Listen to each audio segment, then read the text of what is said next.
A damning new report from the Mental Health and Wellbeing Commission has laid bare the struggle those suffering with mental distress and their whānau face in the hands of compulsory community treatment orders. Many, according to the report, say their voices are drowned out in clinical reviews and court proceedings, which ultimately lead to enforced treatment. Mental Health and Wellbeing Commission Board Chair Hayden Whānau joins me now. Kia ora. Tēnā koe, Will.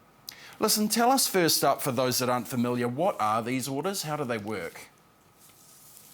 Okay, so compulsory community treatment orders came into effect in 1992. The reason for the Act that coming in this particular way was many people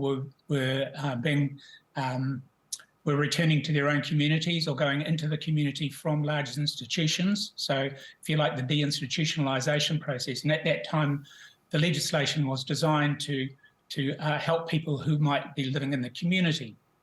How are they being used now, I wonder?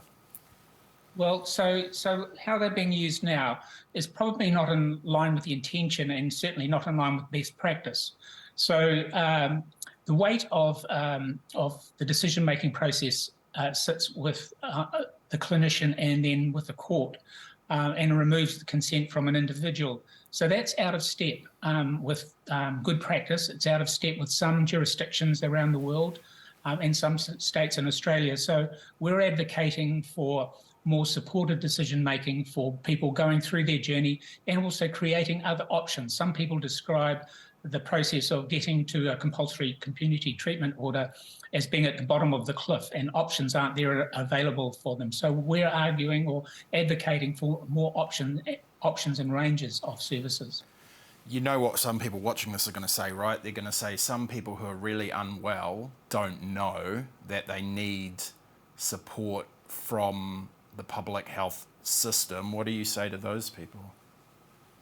Well, look, you know, we're not asking at this particular stage for a zero target. We're not setting any targets, but what we're saying is that the steady increase over the last 15 years, and in particular over the last 5 years, an 8% increase in the use of these orders is concerning. And so what we're asking for is a reduction in the practice. And we know that when we look at, there is quite a lot of district or regional variation in the practice. Some areas have got low rates, and that doesn't appear to be the result of not having access to services. So what we're saying is there are some areas where we can call on that show that there is good practice. And this is our first foray. We're a relatively new entity. And so this is our first foray into this particular area. And we want to lift the bonnet and have a look at what good looks like. And we suspect it's a range of things that are coming into play, that people have options available to them, other options that support them through the process of getting access to the right kind of care. And that's what we're asking for at this particular point. We also know that the Act is currently under repeal as a result of the mental health inquiry from 2018. And we're asking for the legislation to reflect a supported decision-making process. More concerning that Māori are more negatively affected by this, right, than Pākehā. Is there racism involved as to whether people get put under orders or not? Oh, look, it's a complex area. And of course, it's well covered that institutionalised racism does exist.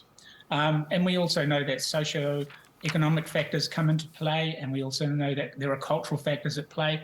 So what we're advocating for is for a greater support and greater recognition of kaupapa Māori services. We saw recently that the Ministry of Health, through their Access and Choice program, increased the level of funding for kaupapa Māori services. They also went about commissioning for those services in a very different way, which enabled new kaupapa services to come on board.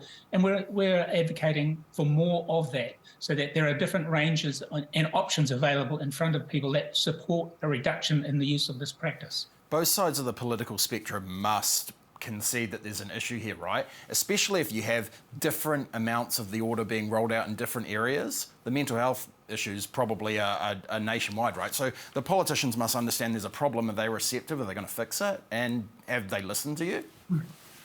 Well, He Aotearoa, the inquiry of 2018 called for transformation, and one of the recommendations was for us to, as a commission, to be set up to provide a voice for the people. And what we've said throughout our lifetime, which is just a little over 2 years, is just, transformational change is going to take time. Don't expect quick fixes for problems that have been around for decades. So we're asking for sustained political leadership across the spectrum and across time. So we're not saying the political leadership is going to be absolutely critical to lead this change. How bad has it been for some of the people that you've spoken to that contributed to this report? To give people context at home about what this means to whānau and how it negatively affects them and those in distress, how bad? So what we've heard through focus groups directly from people with lived experience of both the process and living with distress and their whānau was that they often feel silenced in the process.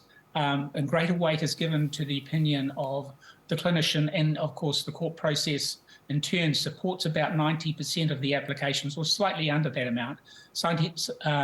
About 89% of the applications for compulsory community treatment orders, which says that the whānau voice, which whānau say, and the person's voice is not heard. They're often asking for different or alternative approaches, and these are not heard in this situation. So the journey for whānau is a frustrating one and a difficult one, and they often find themselves being alienated because of the use of the kind of language that's used and other things. So again, we're asking again for more supported approach for whānau through these particular processes. I'm so sorry to interrupt you, sir. We've got to go, but thank you very much. A really important kaupapa. We really do appreciate it.